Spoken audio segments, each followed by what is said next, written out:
तो single super phosphate की कुछ जानकारी आप लोगों को यहाँ पर दी हुई है। सबसे पहले क्या दी हुई है कि फर्स्ट यहाँ पर दी हुई है कि यह फास्फोरस प्रदान करने वाला उर्वरक है, कि मतलब कि जब भी मृदा में आपके फास्फोरस की कमी होती है तो आपकी इस प्रकार के उर्वरक का उपयोग किया जा सकता है। दूसरी बात मैंने लिखा है आप लोगों के कि जल में क्या होता है, घुलनशील है। जल में क्या होता है, ये घुलनशील। आपको पता होगा कि जल में हर प्रकार के उर्वरक क्या होते हैं, घुलनशील होते हैं, तभी तो जल के अंदर घुलेंगे और जल के अंदर घुल करके कहाँ जाएंगे, वो मृदा के निचले संस्तरों में जाएंगे। और मतलब निचले संस्तरों का मतलब ये है कि मृदा के थोड़ा नीचे जाएंगे, संस्तर तो बहुत नीचे हो गया, नीचे जाएंगे, मृदा के अंदर मिलेगा और उनकी प्राप्ति किसको होगी, आपकी पादपों को उसकी प्राप्ति होगी। दूसरी बात। तीसरी बात मैंने आप लोगों को बताई कि इसका निर्माण सर्वप्रथम 1842 के अंदर किसने किया था, लोस ने। किसने किया था, 1842 में लोस ने किया था। ये लोस जो साइंटिस्ट थे ये इंग्लैंड के निवासी थे। कहाँ के निवासी थे, ये इंग्लैंड के निवासी थे। अब इन्होंने ये कैसे बनाया, इन्होंने रॉक फॉस्फेट के ऊपर गंधक का जो क्या नाम है, तेजाब है, क्या है, रॉक फॉस्फेट के ऊपर गंधक के तेजाब की अभिक्रिया करवाई और गंधक के तेजाब की अभिक्रिया कराने पर क्या मिला इनको सिंगल सुपर फॉस्फेट की प्राप्ति हुई। बस यहीं से ही ये आगे चलता आ रहा है। दूसरा नेक्स्ट देखिए, चौथा रासायनिक सूत्र जो है इसका, रासायनिक सूत्र से पहले मैं इसके रासायनिक नाम की बात कर लेता हूँ। जो इसका रासायनिक नाम है वो है मोनो कैल्शियम फॉस्फेट। क्या नाम है इसका रासायनिक नाम, मोनो कैल्शियम फॉस्फेट है। अब मोनो का मतलब एक कैल्शियम होगा इसके अंदर, कितना कैल्शियम होगा इसमें, एक कैल्शियम होगा, तो CH2PO4 का होल ट्वाइस डॉट 2H2O। तो मतलब इसके अंदर दो क्रिस्टल जल के अणु भी मिलेंगे आप लोगों को। कितने क्रिस्टल जल के अणु मिलेंगे, दो क्रिस्टल जल के अणु भी इसमें आप लोगों को मिलेंगे। नेक्स्ट है इसका संगठन। संगठन में क्या है कि नमी की अधिकतम मात्रा, देखो बच्चों, नमी की अधिकतम मात्रा इसमें 1.2% है, बल्कि सभी उर्वरकों में कितनी थी, 1.0% है। हम यही पढ़ते आ रहे हैं कि 1.0% मिलती है। इसके अंदर नमी की मात्रा थोड़ी आप लोगों को क्या मिलेगी, ज्यादा मिलेगी। ठीक है, आगे देखिए, जल में मिले फास्फोरस जो है इसके अंदर, जल में मिले फास्फोरस जो है वो कितना परसेंट है, 16%। कितना परसेंट है, 16% है। मतलब टोटल इसके अंदर फास्फोरस की जो परसेंटेज आप लोगों को मिलेगी, कितनी मिलेगी, 16% इसके अंदर क्या मिल रहा है, फास्फोरस पाया जाता है। मतलब परसेंटेज होगा कितना, 16%। ठीक, नेक्स्ट है मुक्त फास्फोरिक अम्ल प्रतिशतता इसमें कितनी होगी, अधिकतम कितनी होगी, 4.0%। कितनी होती है, 4.0% इसके अंदर मुक्त फास्फोरस आप लोगों को पाया जाता है। नेक्स्ट देखिए, इसके गुण की बात की थी। गुण, पहला गुण है कि ये बादामी कलर का होता है। कौन सा कलर का होता है, ये बादामी कलर का होता है। दूसरी बात, इसकी संरचना, या आप लोग बादामी चूर्ण भी लिख सकते हो, ये बादामी चूर्ण लिख सकते हो, बादामी चूर्ण कलर का होता है। ठीक है, रंग जो है क्रिस्टलीय और गोल होता है। क्या है रंग इसका, संरचना जो है, सॉरी, क्रिस्टलीय और गोल संरचना इसकी होती है। कैसी होती है, क्रिस्टलीय और गोल संरचना इसकी पाई जाती है। गतिशीलता, मैंने आप लोगों को पहले बताया था, गतिशीलता के आधार पर पोषक तत्वों का वर्गीकरण। यदि आपको याद है तो, अगर यदि आप लोगों ने पढ़ा हो तो, अगर नहीं पढ़ा है ना तो अभी भी तुम्हारे YouTube पर वीडियो उपलब्ध है, वहां जाकर थोड़ा पढ़ लेना। ठीक है, तो वहां पे मैंने बताया था कि एक तो अधिक गतिशील, मध्य गतिशील और अल्प गतिशील, और एक 0-0 गतिशील जो गति नहीं करते हैं। तो अल्प गतिशील में आपको कौन आएगा, फास्फोरस। याद हो तो बटन लगा पर जाकर के, तो अल्प गतिशील में आपको कौन आएगा, फास्फोरस। तो यहाँ पे सीधा वही वहां से टॉपिक उठाया है कि गतिशीलता बहुत कम होती है, फास्फोरस की गतिशीलता क्या होती है, बहुत कम पाई जाती है। तो इन चीजों का आप लोगों को ध्यान रखना है। नेक्स्ट चलिए, इसके मृदा में अभिक्रिया की बात करते हैं कि मृदा में जो सिंगल सुपर फॉस्फेट है ये क्या अभिक्रिया करता है।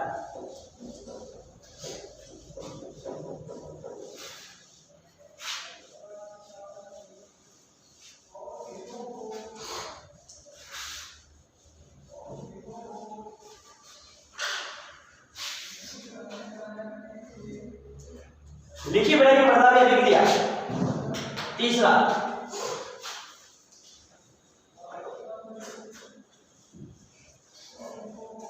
मृदा में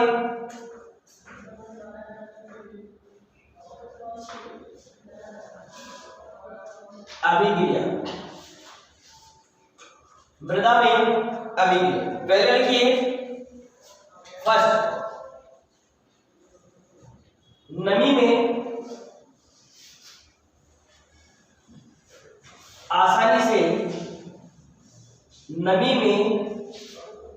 आसानी से घुल जाता है, आसानी से घुल जाता है। देखिए बच्चों, आगे जब भी नमी बढ़ती है उसके अंदर मृदा में नमी होगी, क्योंकि जब भी खेती करते हैं तो उसके अंदर पानी जरूर रहता है खेत के अंदर, तो खेत की नमी से ये क्या होता है, उसमें घुल जाता है, खेत की नमी प्राप्त करके ही घुल जाता है। दूसरा लिखिए, हल्की अम्लीय, हल्की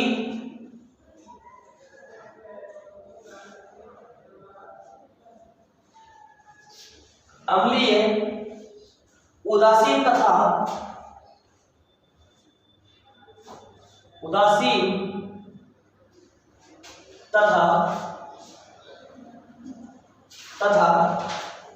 चूना युक्त लवण प्रभावित मृदाओं में, चूना युक्त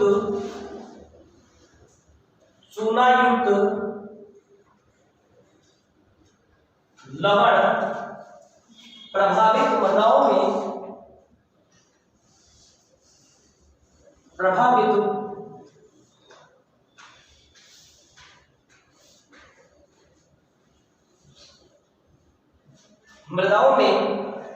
प्रयोग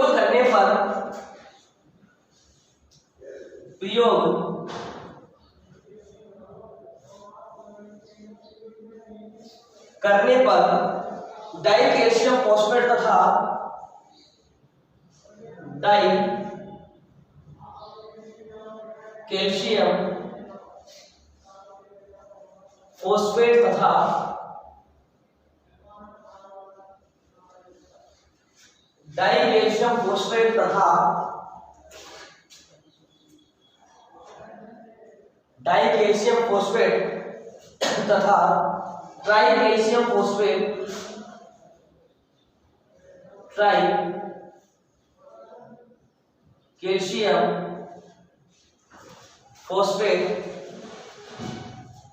ट्राई कैल्शियम फोस्फेट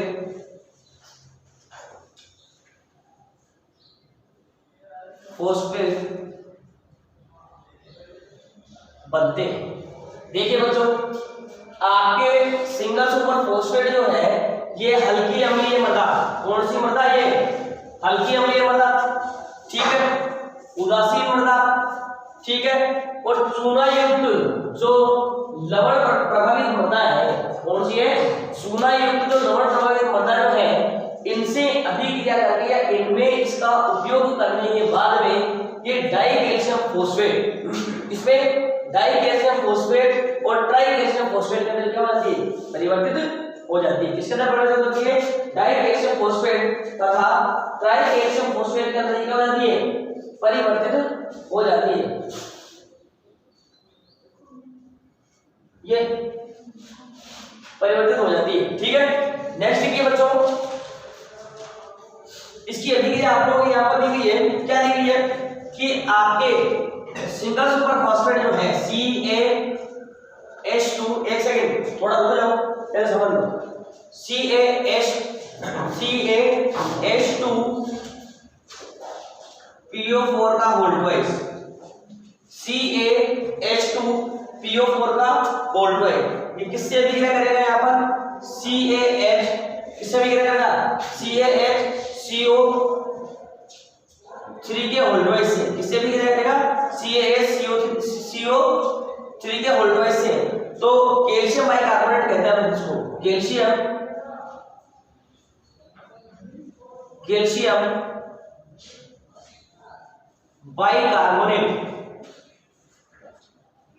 बाइकार्बोनेट है बेटा, ये आप लोग क्या है, कैल्शियम बाइकार्बोनेट। अब जब कैल्शियम बाइकार्बोनेट आपके सिंगल सुपर फॉस्फेट के साथ में रिएक्शन करेगा, किसके साथ में रिएक्शन करेगा, सिंगल सुपर फॉस्फेट, रासायनिक नाम क्या है इसका, मोनोकैल्शियम फॉस्फेट। तो लिख दो यहाँ पर मोनोकैल्शियम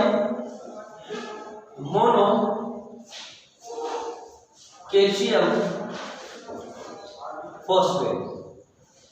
मोनोकैल्शियम फॉस्फेट से जब ये अभिक्रिया अभिक्रिया करेगा तो क्या बनाएगा, डाई कैल्शियम फॉस्फेट बनाएगा बच्चों। क्या बनाएगा, 2CaHPO4 क्या बनाता है, die calcium phosphate 2CaHPO4 die calcium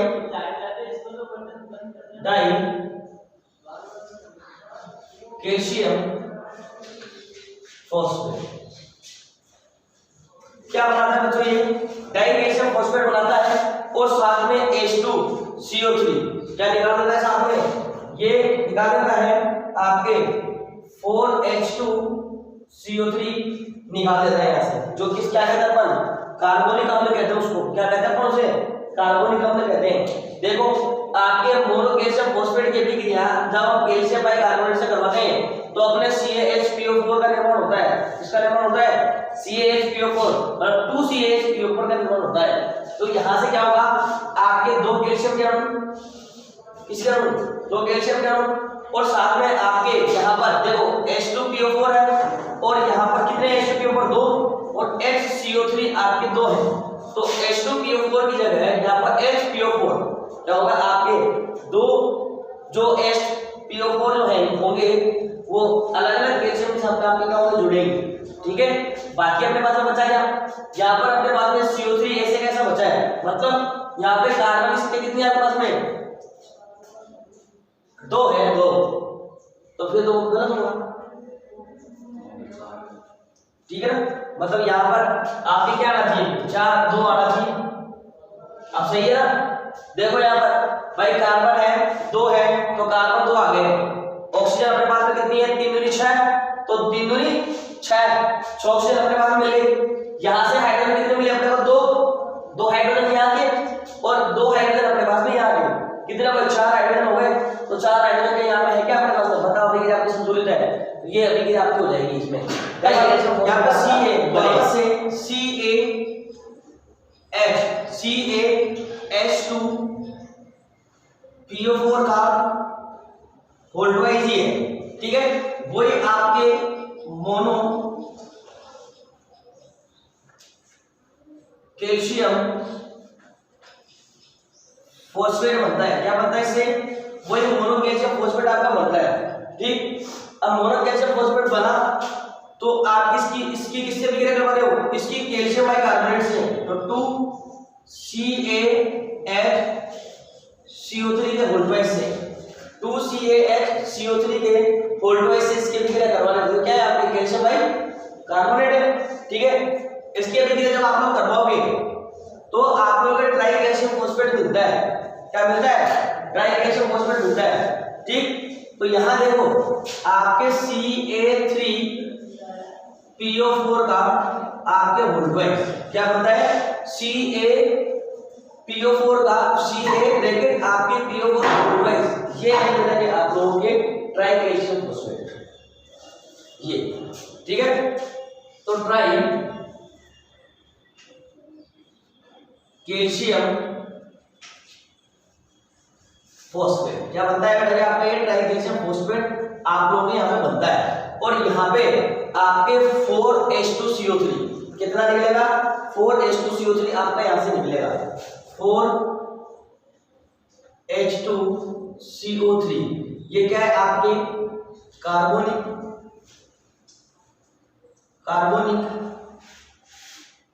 अम्ल है।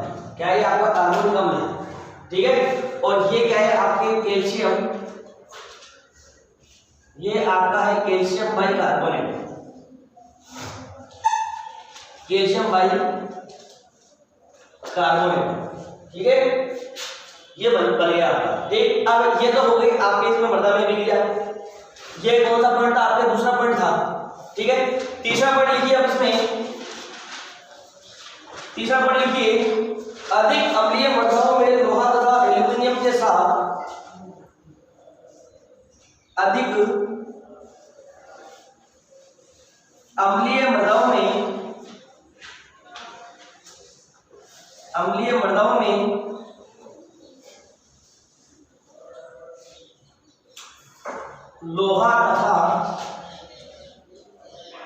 लोहा तथा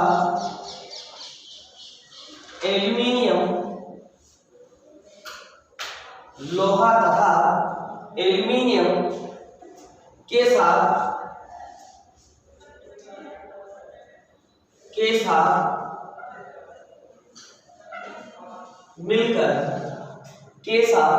मिलकर इनके फोस्फेट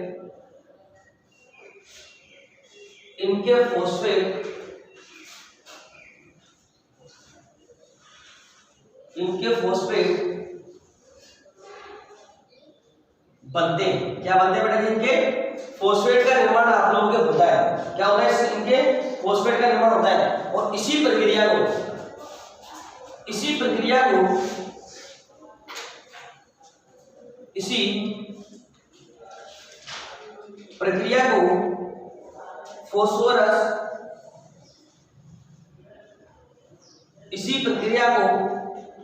फोस्फोरस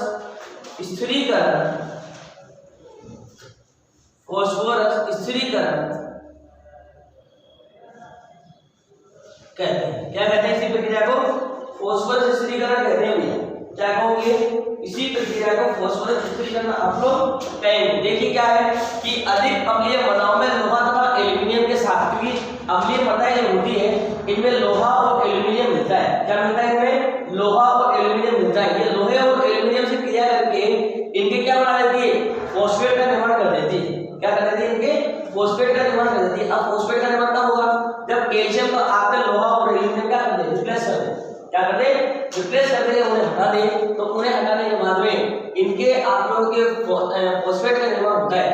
इसी प्रक्रिया को हम क्या कहते हैं?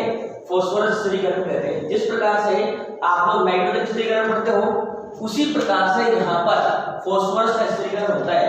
तो हमारा नाइट्रोजन स्थिरीकरण में क्या था कि नाइट्रोजन का क्या हुआ था? स्थिरीकरण हुआ था, मर्दान उसको स्थगित किया जा रहा था। जबकि यहाँ पर क्या होगा? फोस्फोरस को मर्दान स्थगित किया जाएगा। ठीक है, तो ये आपके फोस्फोरस स्थिरीकरण कहलाता है। तो इसकी अभिक्रिया देख लीजिए। यहाँ पर आपका 2CaH2PO4 का वोल्टेज जो है ये क्या है? आप लोगों के मोनो कैल्शियम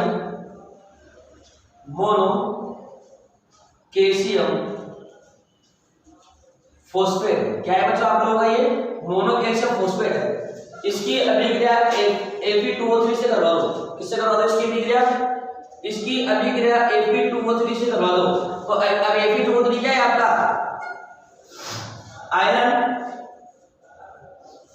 ऑक्साइड है। क्या ये आयरन ऑक्साइड है आपका? तो आयरन ऑक्साइड से जब इसकी अभिक्रिया कराओगे आप लोग, तो आपके 2FePO4 का निर्माण होता है। किसका निर्माण होता है? आपके 2FePO4 का निर्माण होता है। किसका निर्माण होता है? आपके 2FePO4 का निर्माण यहाँ पर होगा। ठीक है, और 2FePO4 का निर्माण है आपके आयरन फोस्फेट।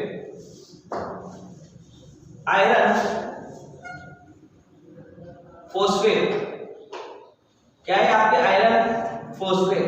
प्लस में आपके यहां से क्या निकलेगा? यहां से CaHPO4। क्या निकलेगा? CaHPO4। तो CaHPO4 यहां से आपका क्या निकल जाएगा? बाहर निकल जाएगा, जिसे हम क्या कहते हैं? डाइकैल्शियम फोस्फेट कहते हैं।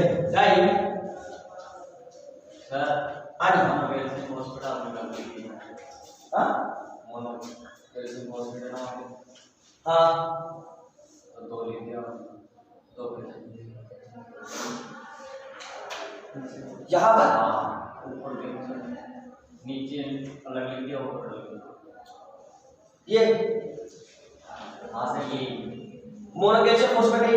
से दो, ये दो क्यों लगाया है? अच्छा, ये दो क्यों लगाया है? अभी बता रहा हूँ। अभी क्या पूरी होते हैं, अभी बता रहा हूँ। ठीक है, देखो ना, ये मोनो कैल्शियम फोस्फेट है। अब ये क्या बना आपका? डाइकैल्शियम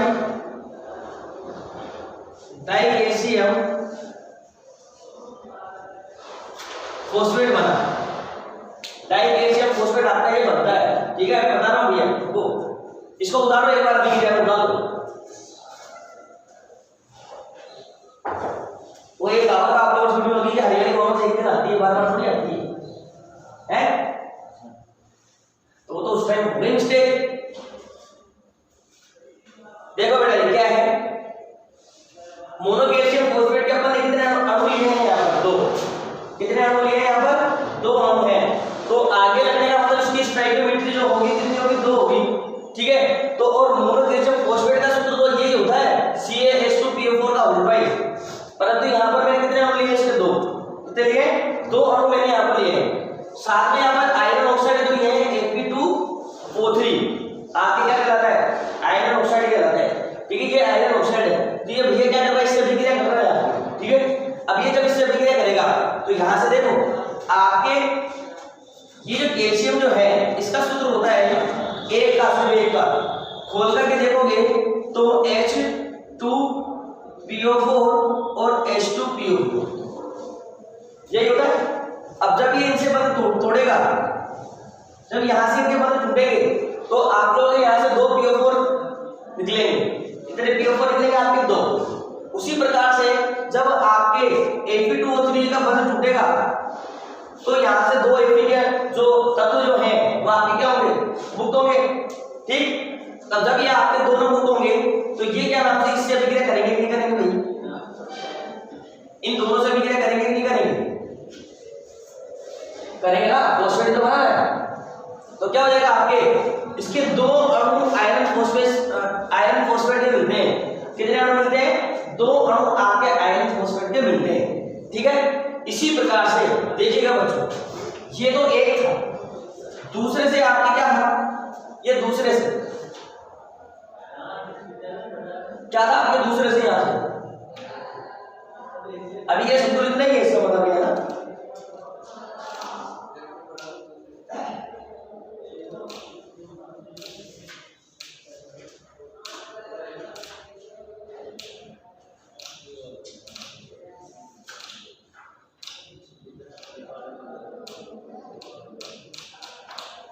एक के ऊपर 2 होते हैं, ठीक है।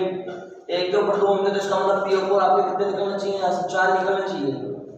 अच्छा वो उसके साथ में तो है, चलो ठीक है, सही है भैया बेटा, ये सही है। ये उधर तो निकल रहे हैं। अब देखो ये तो एक के लिए था, ठीक है। अब दूसरे के लिए क्या होगा?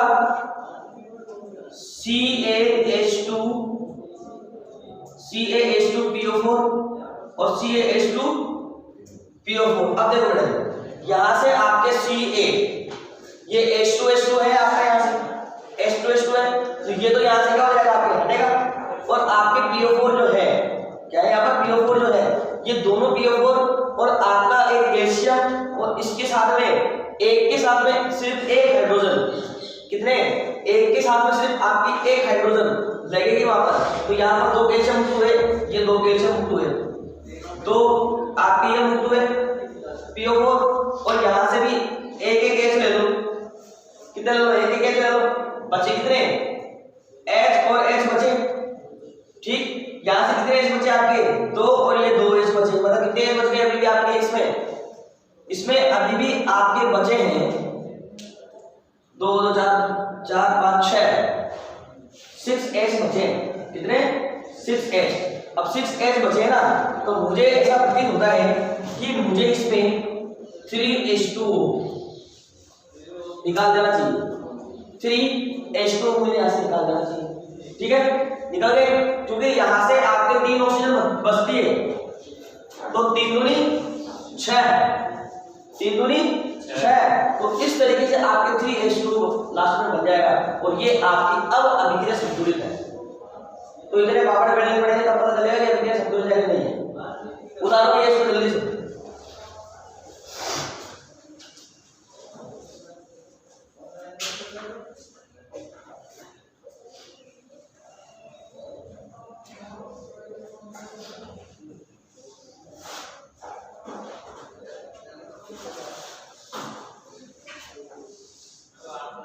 लिया।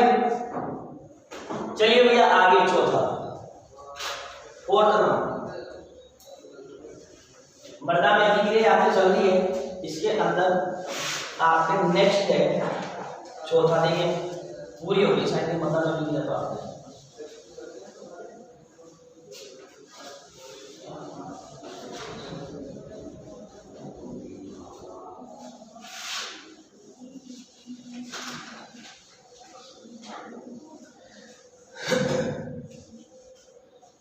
चौथा लिखिए बेटा इसमें, इसी के अंदर चल रहा था कि उदासीन मृदा में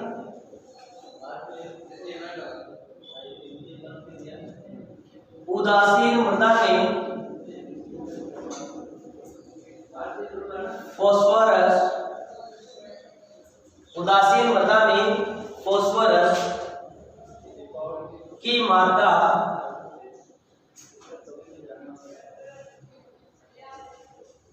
अधिक होती है। क्या होती है कि आपके उदासीन मृदा है, क्या है आपके उदासीन मृदा है, और इस उदासीन मृदा के अंदर फास्फोरस की मात्रा क्या होगी, अधिक होती है। किसकी मात्रा अधिक होती है बेटा, उदासीन मृदाओं में फास्फोरस की मात्रा अधिक पाई जाती है। इस चीज का ध्यान रखना है। चौथा पॉइंट इसका लास्ट था, मृदा में अधिक दिया है। ठीक है, अब लिखिए इसके फसलों पर प्रभाव। चौथा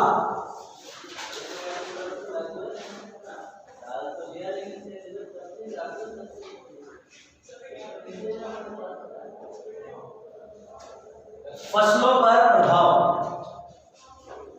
फसलों पर प्रभाव। देखिए बेटा जी क्या होता है कि आपके जब इसको फसलों में उपयोग किया जाता है, इसके अंदर उपयोग किया जाता है फसलों के अंदर, जब भी आप इसको उपयोग करते हो या किसान भाई लोग जब इसका उपयोग करते हैं तो क्या नाम से ये एक तो पहली बात इसकी आती है, ये मृदा के अंदर नमी को जो ग्रहण करता है ये बहुत कम मात्रा में ग्रहण करता है। ठीक है, दूसरी बात ये क्या नाम से जब भी अभिक्रिया करेगा तो आपको पता है कि फास्फोरस कम गतिशील प्रकार का पोषक तत्व है, तो इसकी गतिशीलता क्या है, कम है। इसकी गतिशीलता क्या है, कम है। अब गतिशीलता कम होने के कारण जब ये धीरे धीरे धीरे धीरे जब जड़ों तक पहुंचेगा तब तो मेरे हिसाब से फसल पककर तैयार हो चुकी होगी, तब फसल पककर तैयार हो चुकी होगी।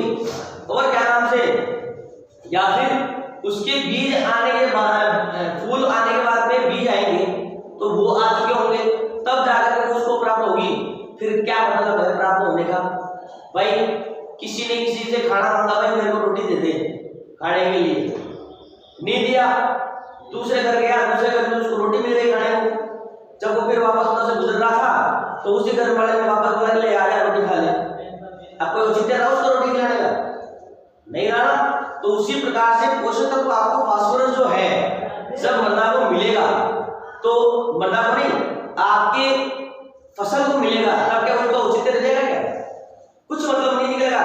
पूरा आपका ये सिंगल सुपर फास्फेट डालोगे व्यर्थ है, क्या है आपका व्यर्थ है, और नहीं है दूसरों को मिलेगा फिर बाद में, क्योंकि नेचर शब्दों में चला जाएगा धीरे धीरे, तो कोई मतलब आज बात नहीं निकलेगी।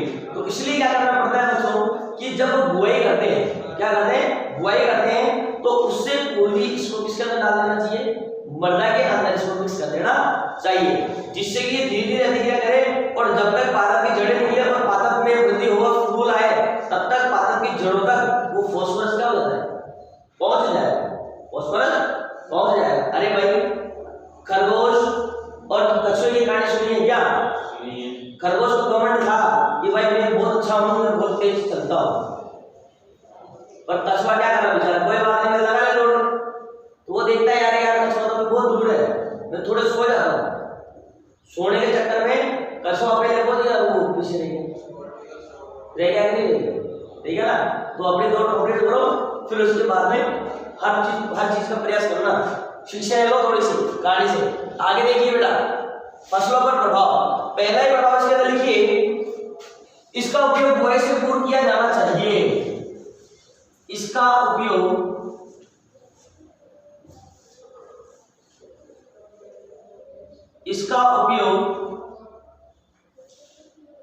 बुआई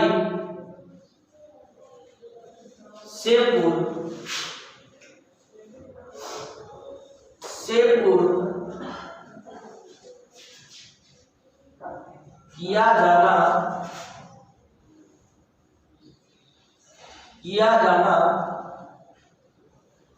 चाहिए।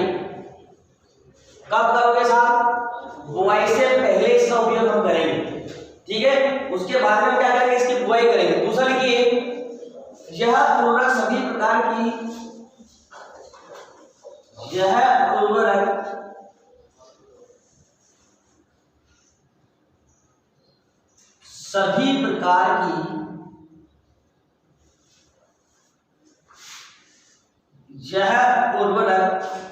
सभी प्रकार की फसलों के लिए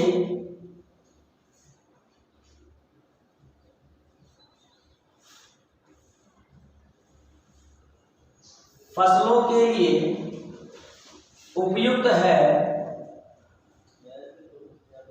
यह उर्वरक सभी प्रकार की फसलों के लिए उपयुक्त है क्योंकि जल मिले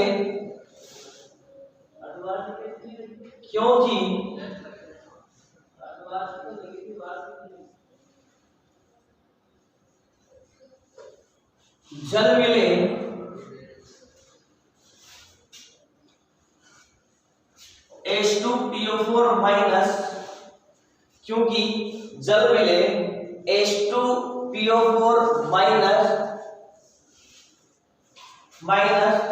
फास्फोरस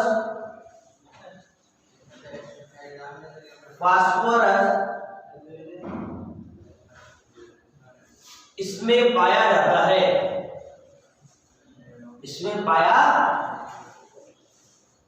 जाता है। देखिए भैया, यह उर्वरक सभी प्रकार की फसलों के लिए उपयुक्त होता है। सबकी उपयुक्त होता है साहब, ये सभी प्रकार की फसलों के लिए, क्योंकि बेटा ये आपका H2PO4 माइनस फास्फोरस जो है ये क्या होता है, इसके अंदर पाया जाता है, जो कि किसमें मिले होता है, जल में। किसमें मिले होता है, ये जल में, और जल में मिले होकर के ये धीरे धीरे किसको प्राप्त होता है, फसलों को प्राप्त होता है। किसको प्राप्त होता है, फसलों को प्राप्त होता है। तो इसलिए ये सभी प्रकार की जो फसलें जो हैं इनके अंदर उपयोग किया जा सकता है। ऐसी फसलें जो दीर्घ अंतराल में पकती है और ऐसी फसलें जो कम अंतराल में पकती है, इन दोनों प्रकार की फसलों के लिए इसका उपयोग किया जा सकता है। मतलब दोनों प्रकार की फसलों में इसका उपयोग कर लो, पर यह है एक कंडीशन इसके अंदर लगती है।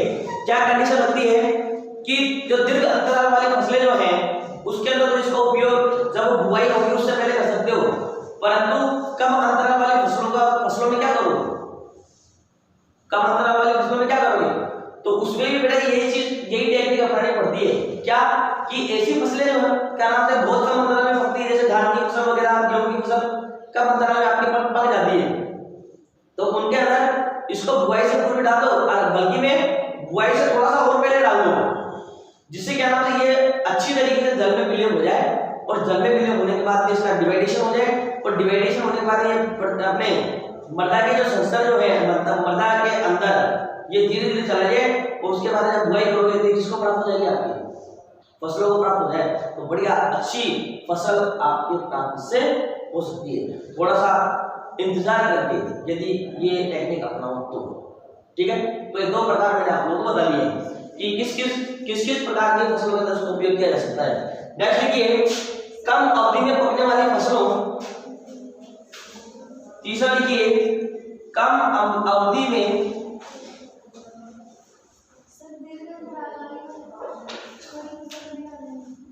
अभी लिखा लिखो, कम अवधि वाली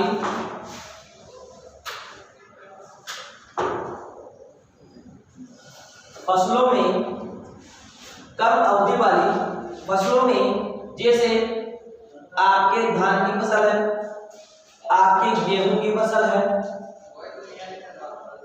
आपके जौ की फसल है, ठीक है, और आपके ज्वार और सरसों है, ज्वार और सरसों है, कौन सी ज्वार और सरसों है इत्यादि में इसकी संपूर्ण मात्रा, इत्यादि में इसकी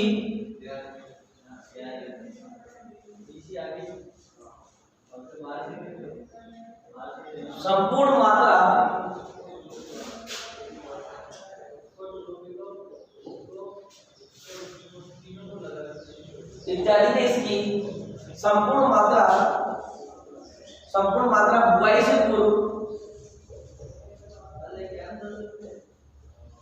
बुआई से पूर्व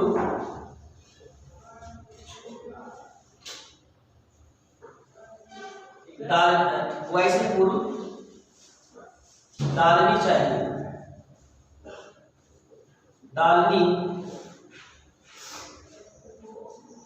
चाहिए। कब डालनी चाहिए भैया? आपके कम अवधि वाली फसलों जैसे आपके धान है, गेहूं है, जौ है, ज्वार है, सरसों है, इनमें इसकी संपूर्ण मात्रा का मतलब यह है कि जितनी मात्रा आपको खेत के अंदर डालनी है वो, ये नहीं कहीं एक कट्टा बचा रखा है डाल देना, ऐसा नहीं होता है ना। तो इसकी संपूर्ण मात्रा बुआई से पूर्व क्या कर देनी चाहिए, इसके अंदर आपके खेत के अंदर, उसके अंदर और देनी चाहिए, वो लेने का मतलब डाल देना चाहिए उसके अंदर ना, वो पूर्व लेनी चाहिए, कुछ ऐसा शब्द लिखा हुआ उसके अंदर। मैंने इसके अंदर आपके वो शब्द डालनी चाहिए तो परिवर्तित कर दिया है, इसके अंदर डालनी चाहिए, ठीक है। कोई पूर्व का आएगा भाई, समझे नहीं क्या करें, ठीक है। नेक्स्ट बेटा जी इसके अंदर लिखिए, चौथा है आखिर। एक सेकंड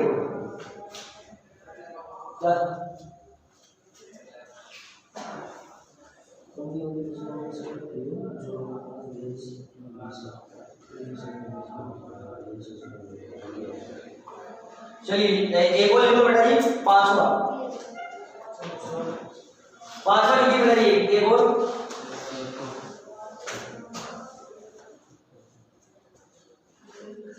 पांचवा लिखिए। चौथा है तो चौथा लिख लो भाई, लिखिए लंबी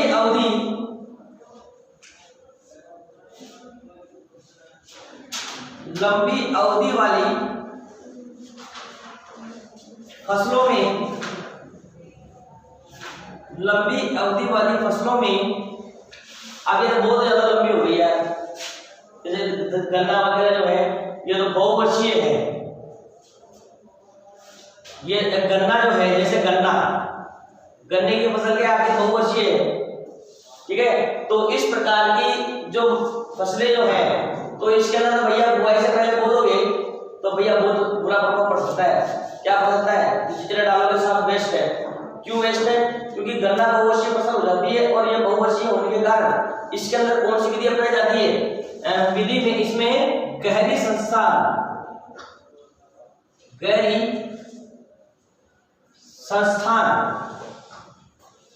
यही है ना,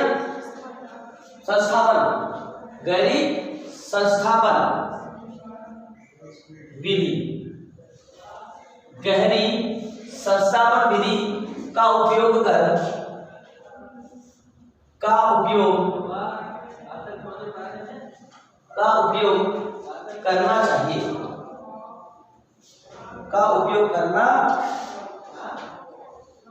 चाहिए, देखिए बेटा आपके बहुवर्षीय फसलें हैं, तो इसके अंदर क्या करोगे, खड़ी फसल के अंदर ही गहरी संस्थापन विधि जो है इसका उपयोग करना है। अब गहरी संस्थापन विधि क्या है, क्या होती है गहरी संस्थापन विधि? बिल्कुल, देखो नाम से स्पष्ट है, गहरी और संस्थापन का मतलब मिश्रे स्थापित करना, मतलब गहरी खोद करके या गड्ढा खोद करके एक एक आपके जैसे गन्ने के पौधे लगे हुए हैं, एक एक गन्ने के पौधे के पास जाओ, खोदो, डालो और उसको बूरो, जाओ खोदो, डालो और बूरो, तो बहुत टाइम लग जाएगा। ऐसे बहुत समय है, 2-3 वर्ष का समय लगता है इसमें पकड़ने में मेरे साथ, क्योंकि मुझे इसके बारे में इतनी नॉलेज नहीं है, ठीक है, आपको होगी तो ज्यादा समय लगता है, तो ज्यादा समय लगेगा तो बहुत समय उसके बाद डालेंगे, बढ़िया सुबह से शाम तक वो डालता रहो,